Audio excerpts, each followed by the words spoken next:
Hey everybody, Mike from Undiscovered Classics here, showing you a live view of the show field here at the Amelia Island Concours from 2024. Wanted to take this opportunity just to give you guys an idea of what's going to be in this video. We're splitting it up into two parts.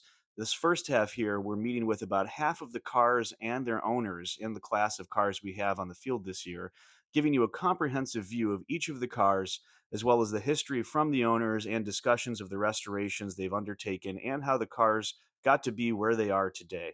We wanted to do something really special this year, so making sure that we highlighted each car and their owners in our class is something that was very important to us. And frankly, nothing we've really seen done prior at either Amelia or Pebble. So hopefully, this is a unique video for you guys.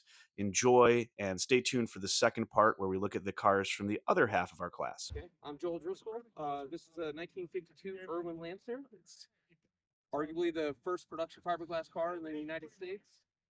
Designed by Eric Irwin out of Costa Mesa, California. And yeah, I've done this. But of course, everything on the car is done by me. So all the body work, paint, interior, engine rebuild, all of it's done by me. I bought the car probably in 2014.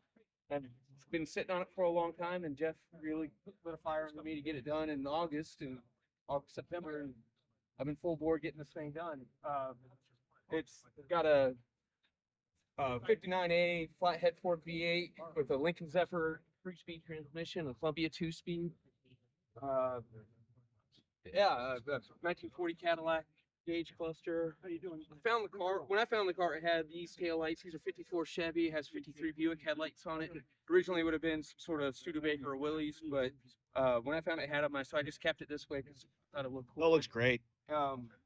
Kind of went for like a true sports car, custom car, hot rod amalgamation that that early idea of what the American sports car was supposed to be, and this was the idea.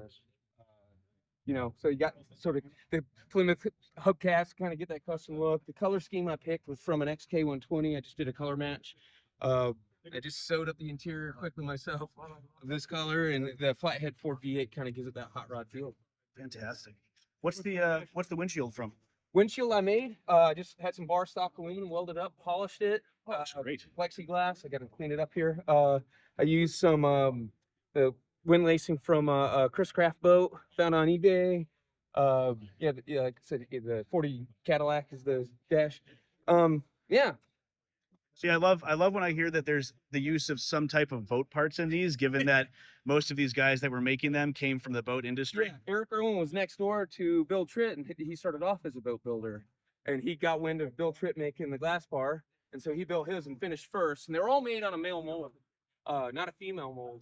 So the finish quality was pretty bad to begin with, and then bad bodywork, bad paint. But this is accurate to what the car would have been done by a guy at home buying a body from Eric Irwin, or Eric Irwin himself building these. He built 6 complete cars, and he built it in a little wooden shed, right there in Costa Mesa. So quality is, I think, representative of what it would have been. Maybe jumped the shark a bit, but here we are. I think you're being a little hard on yourself. It looks fantastic. Thank you. And now this is the first Irwin Lancer to see daylight. Yeah. First restored one that we know of.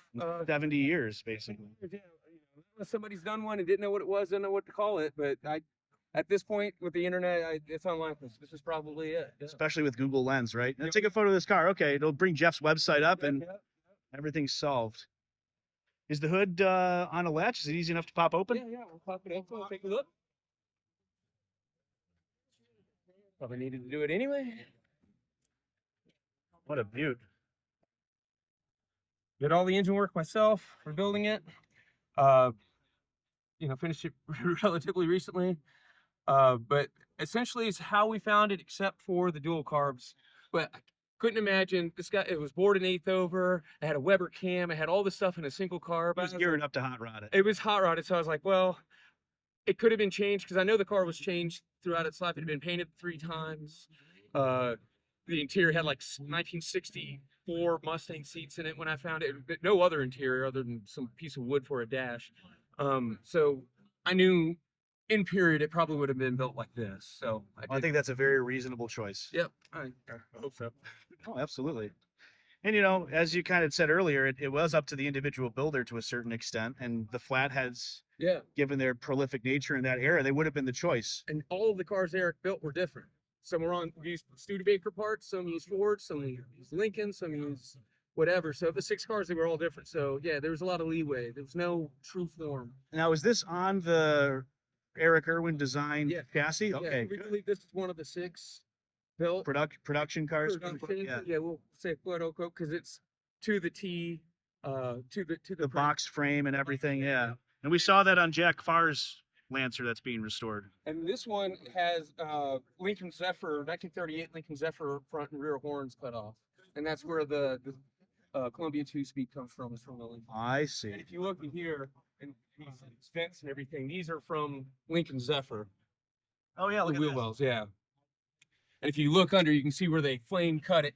Oh yeah. And it's less than pretty, but well, I can't call that. You see like that pillar, that C channel. Oh yeah. It just everything was kind of just done. Well, stick welds and the welding torches and hacksaws. Yeah, but it was more about getting the car, having the car, your dream car, and doing it yourself. It wasn't always so professional, but what it is.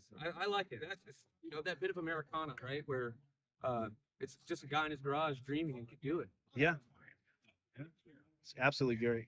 And I like these too because the lack of doors. My understanding for why a lot of these didn't have doors is because fiberglass was so new, they weren't entirely sure if it could hold up to the rigidity of it. Yeah, so yes, I imagine they could structure it, but I mean, he also wrote about how like the flowing lines in his Motor Trend article in 1951. I think some of it was an aesthetic thing, very inconvenient, but it's what it is. Yeah. I mean, the body only weighed about 200 pounds, maybe a little less. I could have picked it up myself had it not been so, ungainly. Unwieldy, yeah. But yeah, cool. Well, great job, Joel. Well, I think a lot of them probably would have had doors because you had to have a door to go sports car racing. Ah, that's right. A single door, right? At least one single door. So we know this one didn't race, and we don't know the true provenance of this car because the guy I got it from couldn't remember jack of who he got it from, either dementia or just didn't care to tell me. Lack of interest in saying Lack of interest, yeah. But so we know it didn't race, and then finding anything if it didn't have race history is infinitely harder. Oh, absolutely. So absolutely. Unfortunately, the provenance is gone, but car's here. So now Eric Irwin actually did write a little book about how to build your own fiberglass car, right? Yep. Yeah, he wrote the first one in 51. After he built his car, he started doing that, and he started making these bodies in 52. In late 52, these were available. So he shipped them all over the world. I have a little note that he wrote to Road and Track where he was sending them to Australia and Canada. So they're out there. He said he made 12 extra bodies. Whether his memory at the time of writing it was right, we don't know. A little self-aggrandization stuff going on, but but we do know there's 6. And this was one of the cars that was at the Big Bang of fiberglass, right? The 51 Petersen Motorama?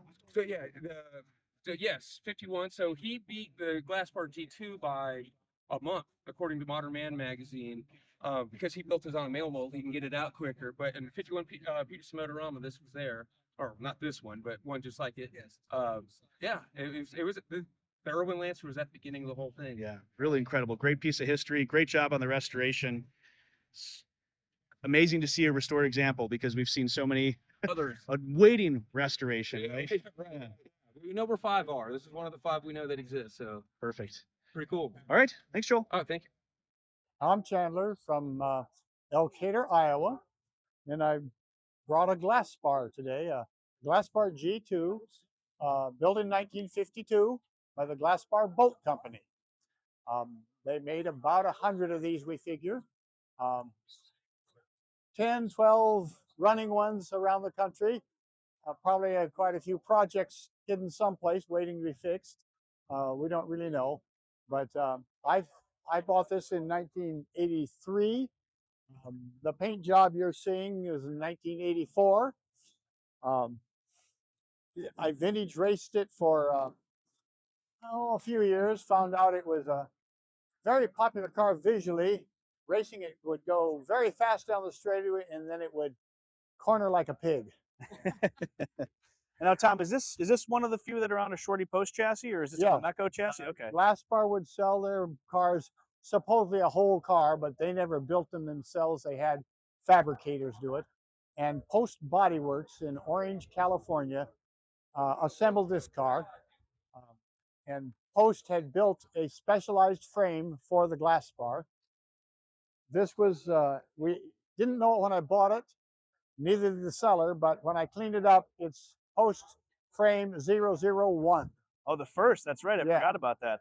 Uh, there's a code on it, says it was assembled apparently in the 8th month of 52.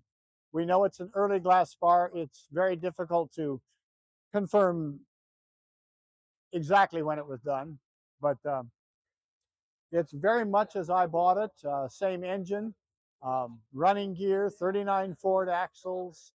Um, the engine is, it's not a street rod at all. It has the same intake from the period, Edelbrock, twin carb, Edelbrock heads. A little bit of a cam makes it a little lumpy at idle, but um, Flathead motor? Ford flathead. It's by the numbers, it's a Mercury motor, but we call them all Ford flatheads. Let's take a look at the interior. So this is one of the ways you know this is an early one, in addition to it being a post chassis, is it's a single door car. Right. The brochure said there's a door for the lady, the gentleman can step over. A little bit sexist, Yeah, but a little bit. a little bit later they offered a second door as an option, and there were quite a few made that way too.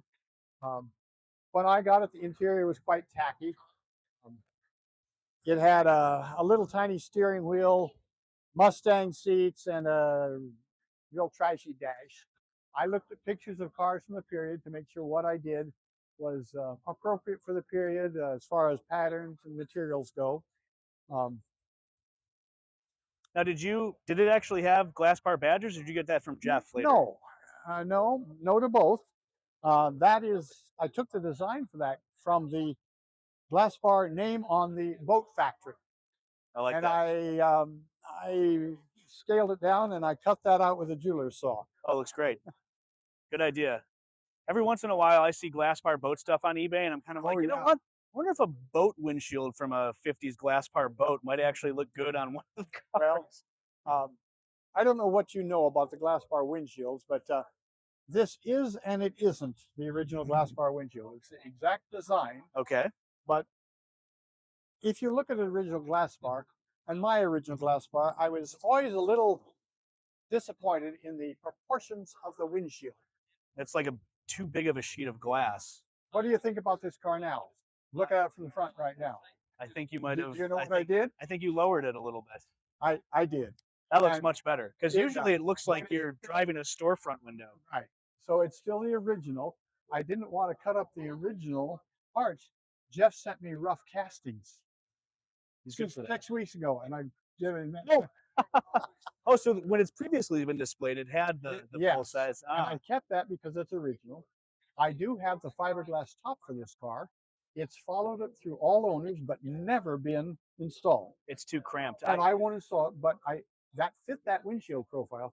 So that's another reason I didn't want to destroy it. Oh, right. Yes, that makes a lot of sense. Now, I don't know if I've told you yet, but Jeff might have told you, I have a Glasspar now. Well, I heard you talking about it. And it's also on a Shorty Post chassis. Oh, it is. Which I didn't know, and neither did the seller. Do you have a number? No, it has the drilled holes Have for where the. You've seen the tag on this? Is Would you like it?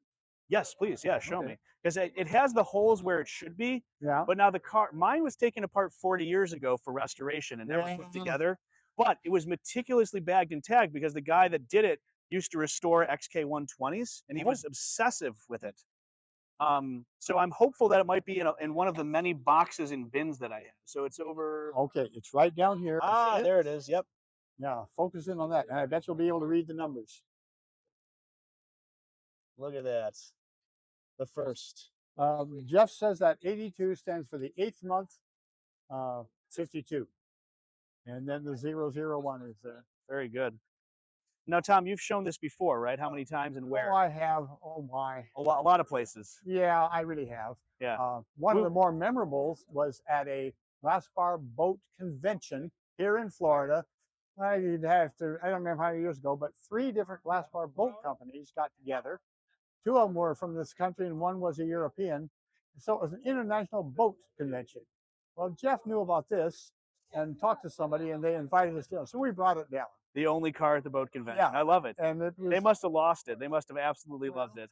and the other fun thing, this is a Glasspar G2. They had the Glasspar G3 was a boat, and it was a little tiny hot rod sporty boat. And the one we saw there was in black and red. And when the guy pulled it out and put it on his little trailer, we backed up to it and got a wonderful shot of this pulling a G2 pulling a G. That's fantastic. It was fun. Once in a lifetime opportunity on that. It kind of was. Well, Yeah. Tom, you've done a fantastic job here. It's absolutely beautiful. Now, Yeah. how often do you drive it? Do you actually take it Not around? often enough. Not often enough. I will, and I'll do it more now because it had been 2 years since I'd driven and when it was invited this. So we did a heavy service and good cleaning. Didn't really have to make repairs as such, although the windshield took a little time. Yeah. But I built a garage a few years ago that I could get any of my cars in and out of without moving another one because I hadn't been driving. And I'm sure we'll drive it more often now. Good. Because friends and neighbors will see it out and they'll say, "Can I have a ride?" And, Of course. and daughters and grandchildren will come up. But yeah, I like to drive them, and I'm guilty of not driving them enough. Well, as a wise person once told me, there's no abuse like lack of use. Oh, so and, get and on that it. showed in this. I had to clean carburetors and get out old gas. I love that it's got the wide fives. I'm envious of that. Mine don't have wide fives. Mine was built in era, so I don't want to mess with it. So what did you? But I do want wide fives. I think that's Well- the only change I make. On the wheels, I painted them, and I like the color. They're just a little bit sassy. Yeah. Had another good friend. Say, "Oh, that should be shown with the hubcaps." So I cleaned up the hubcaps, and I got them with me. But I thought, no, It just changes the whole look of it the car. really did. It's not for the better always. yeah, I think this is sporty looking it looks race ready. to a point. To Yeah. a point, yeah. All right. Well, thanks, Tom. I appreciate you All giving right. us the overview. Beautiful car. It's something for me to aspire to with my own Glasspar.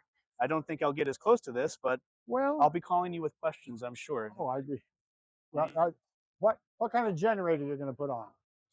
Do you know what you're looking at? No, I don't. You're looking at a dynamo with the technology of a bicycle generator. That's interesting. I had trouble finding a narrow enough, short enough alternator to put in here because I drive these and I want an alternator. Right. And they fouled here. Okay. That's off a John Deere lawn tractor. Ah. And back here, there's a voltage regulator that matches it. And for the voltage I need for this car, it's all I need. That's fantastic. I love it. This was Shorty Post's first frame. He rode in Shorty Post. Yeah. So it's not frame, it's a custom frame. Come on, Evan. Let's Let's see if try. I can get in there. You're looking good, Evan. You're looking good. How long has it been since you've been in that specific seat, in this specific car? Well, I would say it was late 51 or 52 because as I remember, Shorty Post brought it down to Harvey Lightfoot's house, which was across the street from where I lived in Orange, and the kids hung around there a lot. And anyway, he came in there and he was showing Harvey the car, and he took him for a ride, and then he took us. I think two of us got in here. Really? I think either the girl in the neighborhood and I, or the brother. As I remember, as two of us climbed in the thing, and he took it for just a short ride. Glasspar was down the road in Costa Mesa. There was a boat company, and they had made the body, and Shorty made the chassis, and I think he put the first car completely together. And now, Tom, you only just found this out just now, right? You guys. Yes, just he tapped me on the shoulder and says, "I want to talk to you." I'm sure glad he did. I'll help his memory a little. By the tag, this one, by the post bodywork tag, this says 8th month of 52. So it's probably 1952. Yeah. Okay. And it says 001 on that tag. And I'm glad to meet Evan. We exchanged cards. I'm going to make a point to communicate with him more. Tell Jeff I'm going to take him for a ride, but I'll be right back. But I'll be right back here.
Okay, next up we have the 1958 Le Mans Coupe and the owner, Dennis Kazmerowski. So Kaz, tell us about the car, the history, your trials and tribulations, getting it restored, and whatever you want to tell us about it.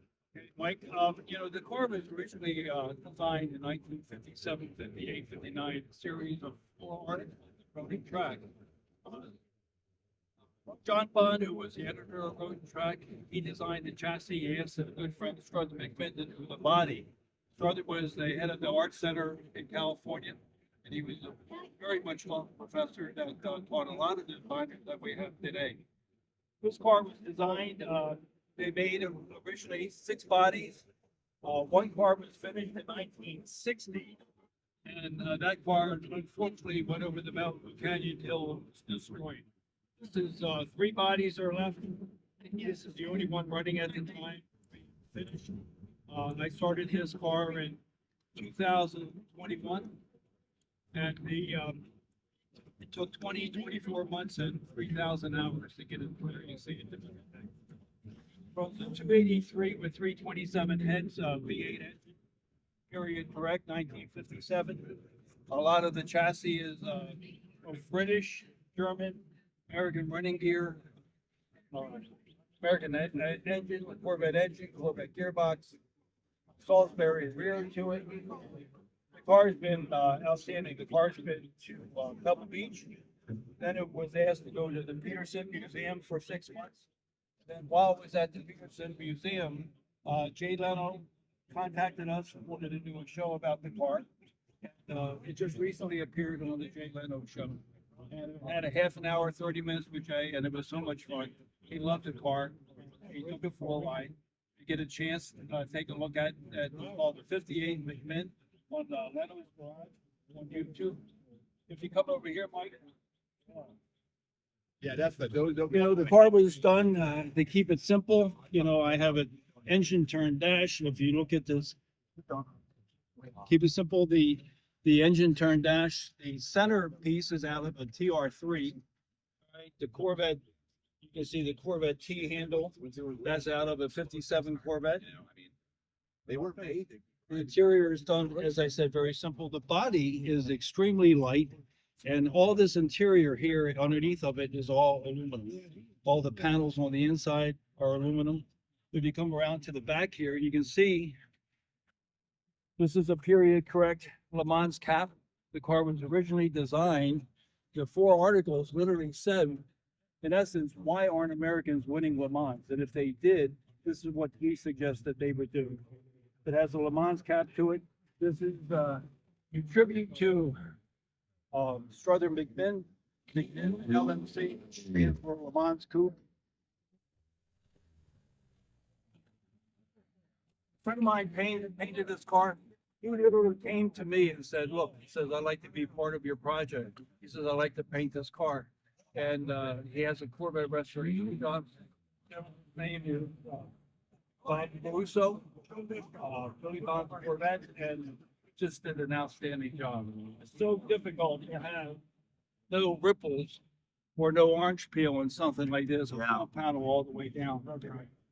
The car carries Corvette hubcaps because I had pictures of the car, the original car that was built back in 1958, and it shows Corvette hubcaps. So I kept them. And when Jay Leno saw it, he says, "Oh, the hubcaps look fantastic on it," and it's just a nice touch. The seats are real simple. They're bomber seats out of 50s. Sure. And I leaned them back a little bit so they look really nice. And if you come around to the front and you look at the front, original car had headlights in here. I was having a conversation with Pete Rock, and I said, I hate to cut that up in there. He says, just put them in the grill. And the headlights that you see down here in the grill are 1955 Harley Davidson headlights. Both of them. I found them on eBay, and I think they just worked for the car. That's just it's a slicker look without the pop-ups. It was the right choice. Like as I said, I couldn't bring myself to cut in here. After all that work, After yeah. all that work. And how many hours do you have into the scallops, right? Because those got shaved off and you recreated them. Right. When I found the body through Jeff Hacker, and the body was out in Southern California, and somewhere along the line in 60 years, someone had taken these off. So I had to recreate these. And I thought for sure I would have like a pattern to go by, but I really didn't. So I had to just take pictures and I put them on and put them off and put them on. And I think we got the right shape to it. This is so integral to the look of the Oh, car absolutely. and the design. I could not do this car without these scallops on the side. It wouldn't be right. The original car was called for a suicide door. I had cut a suicide door out because when I just got the body, there were no doors, no windshields cut out or anything like that. So I cut the suicide door out, but then I couldn't get in and I couldn't get out. The original car that was on Road and Track, magazine had gullwing doors, and then I realized why he had a gullwing doors. Made it so much easier. That was Elton Johnson's car, right? Very talented kid, very talented guy.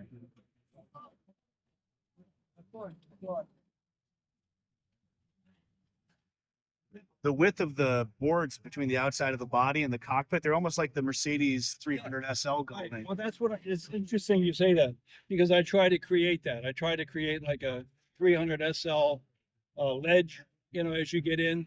Actually, it makes it easier to get in because there's something to sit on, and then slide your Scoot feet over, in. yeah. Fantastic. All right. Thanks, Dennis. All right, Mike. Thank you. Appreciate it. That's All right, perfect. Thanks for having us. It's 1954. We did get the original car from one of the Autoramas. I found it in a Mecum auction, and it took us a month to figure out what the car was. I just thought it was a cool looking car. Never seen one like this, and I decided once we figured out what it was, it's like, oh, this is gonna be fun to build. And you said Mecum called it a prototype car. I mean, they didn't even know. Car originally, and then they changed it to a modified car because they didn't know what to call it, but they never changed it to a fiberglass, Victress S4. Victress. No one had an idea. There's no emblems on the car. We do have an emblem in the hood and the interior now to describe it.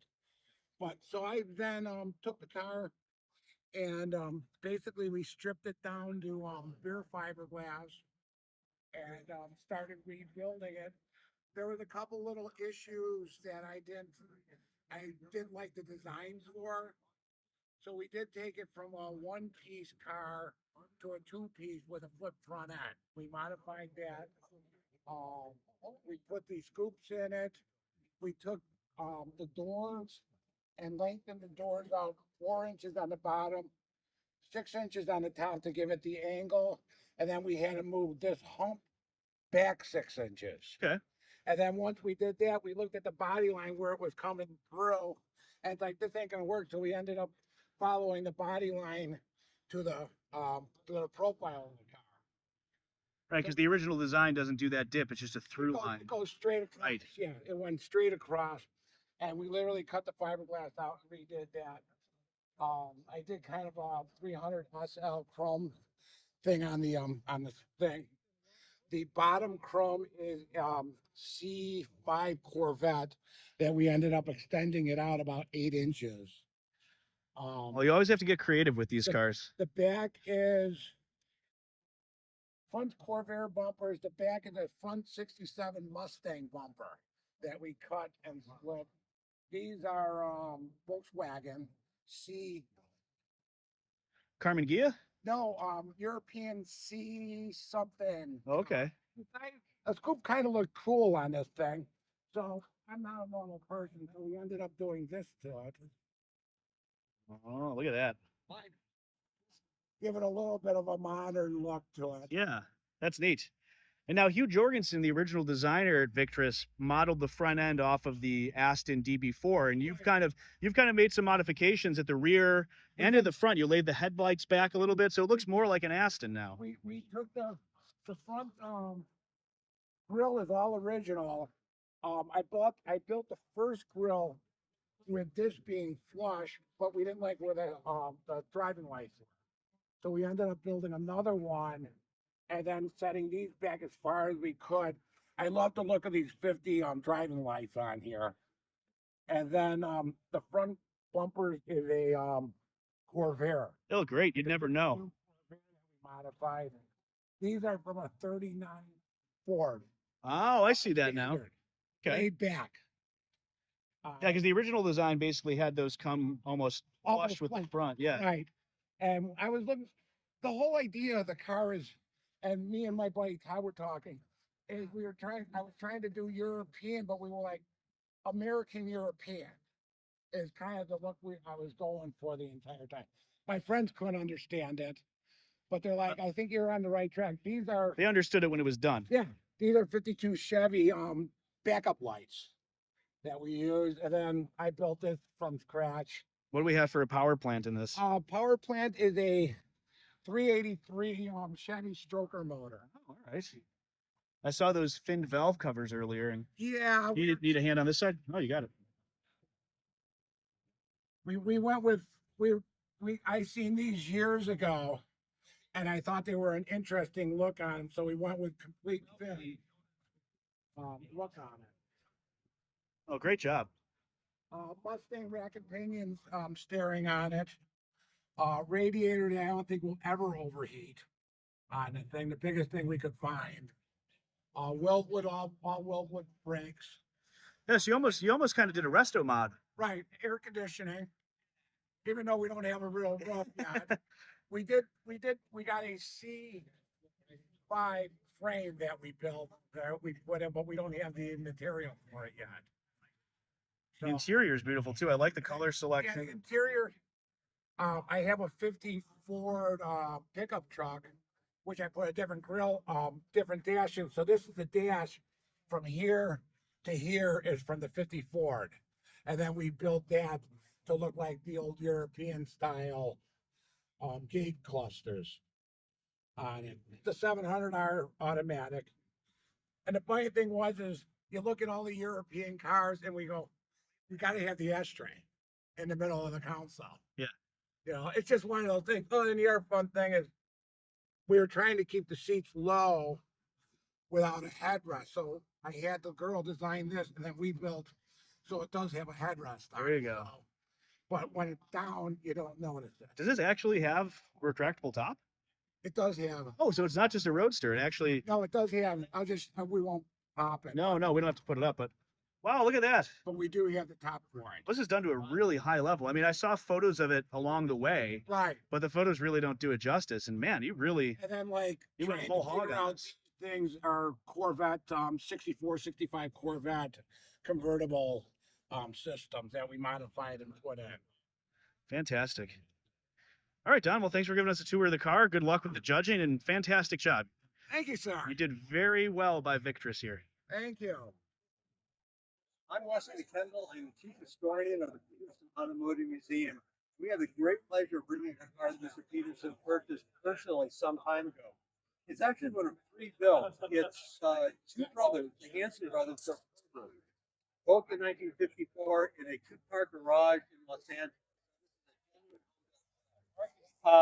They later built a third for a friend of theirs. So three of these, and they all survived. What makes it so interesting is the fact that they built it themselves was that they engineered it themselves. The chassis is even there. This one has an Oldsmobile engine in it. The other brothers has a Cadillac engine in it. One was painted this shade of white, the other was powder blue. It's so interesting, and they both debuted pointing to each other on the stand at the 1954 Petersen Motorama. So Petersen has a kind of a connection with this car. We really like that. It uses an Oldsmobile engine. I mentioned that a little bit a while ago. Oldsmobile transmission. It has no provision for weather protection, whatever. It doesn't even have windshield wipers. It's strictly a fairway of the car. But I'm telling you, it's still fun to drive in the rain. And you get a very, very authentic motoring experience. That's fantastic. Well, let me go down the body line here because it's got such great lines. I didn't realize from photos I've seen of it how sharp it is and how far out this body line comes. It's really, really significant. It's one of the most interesting sculpting of any car I've ever seen on this car. It takes a lot of important design work. These brothers were used to welding and used to hammering metal. When they discovered that fiberglass was being used, they thought, let's do it. Let's make some of these contours out of fiberglass that were impossible or extremely difficult to make out of sheet metal. So look what they did there. It comes all the way down. It's built into the door. They've got brake, faux brake air inlets. They have they adapted a dash from an Oldsmobile. The dashboard on the other car is adapted from a Cadillac, but you kind of see the Oldsmobile presence there. Yeah, absolutely. You have three separate gauges. Not convenient to look at when you're driving, but driving wasn't necessarily everything that this car was about. This car was about making a statement on the show circuit and looking really, really good on a sunny afternoon. Glad it does, even in an overcast afternoon. Here, let's take a look at the back here, make our way, get the full experience of the lines down the body of the car. Another adaptation. You notice what a long rear deck it is. It's a long hood, long deck proportions. Very kind of modern for its day. And if you look at those taillights, if they look familiar, there's a really good reason. Because they're 1953 Chevrolet taillights with the lower third cut out of them. So that's what you do when you're building a custom. You make things do. You creatively adapt what you have to work with. Fantastic. Okay, perfect, Leslie. Appreciate it. Thanks for taking the time. Sure. Wave to good folks at home. You're officially making it to the channel. All right, Leslie from the Petersen Museum. My way there soon. I think the end of this April, I'll be in LA, so I'll be there.